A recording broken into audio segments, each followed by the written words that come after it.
Yo, yo, yo. Welcome back to FI Podcast.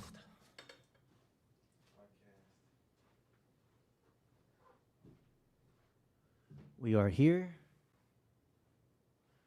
with Frank and Sebastian. Can you hear me? Can you hear me?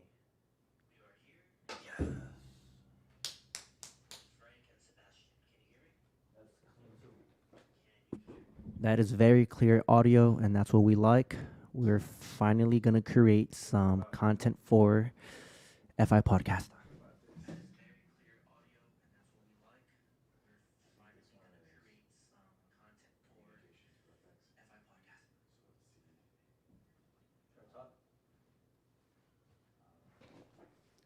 Welcome back to FI Podcast. We're here with Frank Aziz, Sebastian Inges, Andrea, I don't know what's her last name, Sandra, and Kat.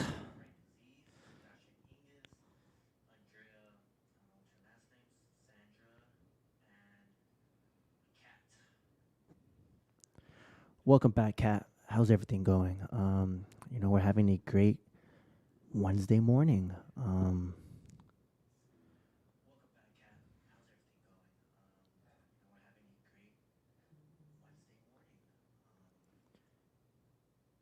Accountability.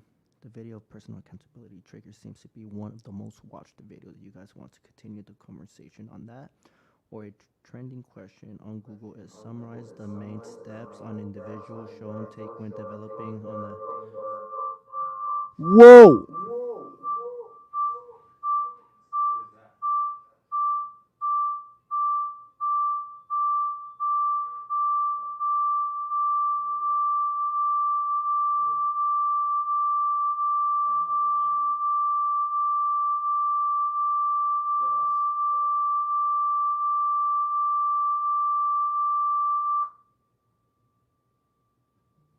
So it's when you connect it to the TV.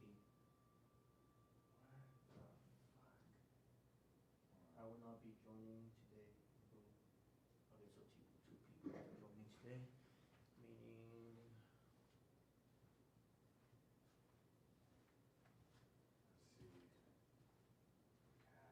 What the hell? Now the cast.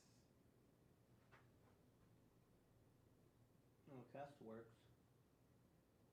Why was he doing that? Let's see.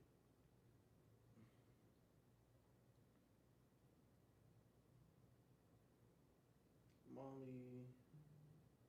Okay, so meaning only two people be joining. We'll take this off.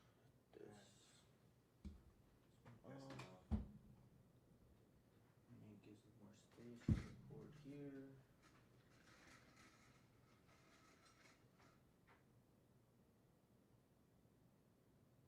Hmm.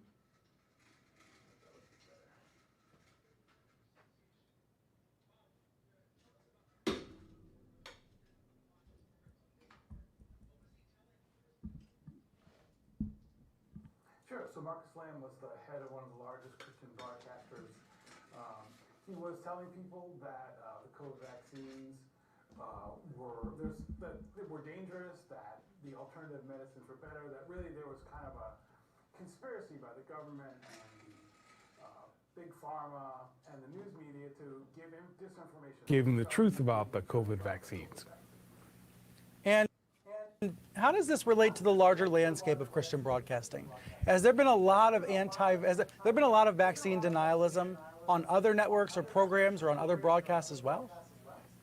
There's some prominent folks who Sounds good. do that. So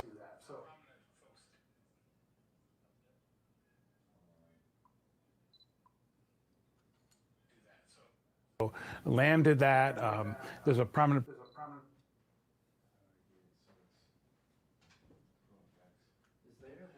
broadcaster named Eric Metaxas, who's been very anti-vaccine. You get someone like Dave Ramsey, who's a Christian financial guru, who didn't talk about vaccines, but was very skeptical of COVID and anti-mask. I think what you have, and it shows in the broader Christian, especially evangelical landscape, is that the COVID vaccine, the COVID pandemic has been very difficult for churches. It's shut them down, it's cut people off from one another, and it's become seen as an attack on religion. Even though it's not. It's been so politicized, and unfortunately there's this kind of toxic merger of right-wing politics and some of these churches that seems to have advanced or made the situation worse, right? Where, you know, they're preaching the gospel of Donald Trump and vaccine denialism. Yeah, you saw that actually this recently at a big church down in San Antonio, where there was one of these kind of God and country anti-COVID rallies where they were shouting in a church, you know, "Let's go Brandon," which is a political slogan. There's been this, I think folks see this this kind of distrust of institutions and anger about the way the country's going and how it's disrupted religion. And in Pentecostal spheres like Lamb, they have a real strong view of spiritual warfare, so that they believe there's spiritual forces out there at play, and so they see this as an attack. So when he got sick, they saw this as an attack on him for spreading the truth about COVID.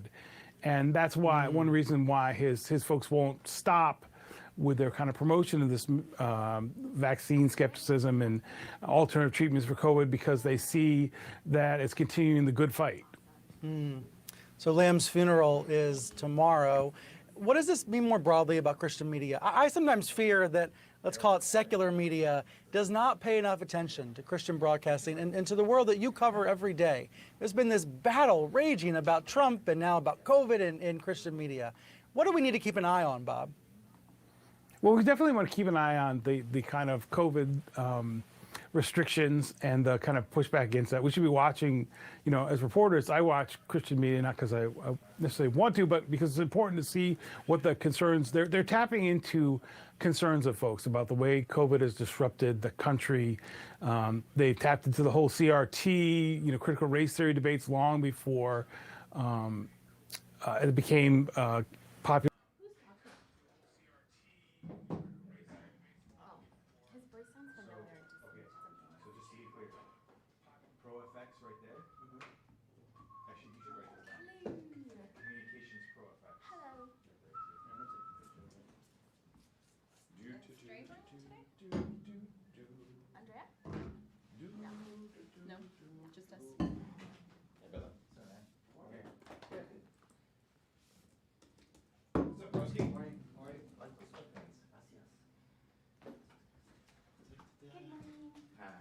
Hello. how are you? Amazing. Yeah. Yeah.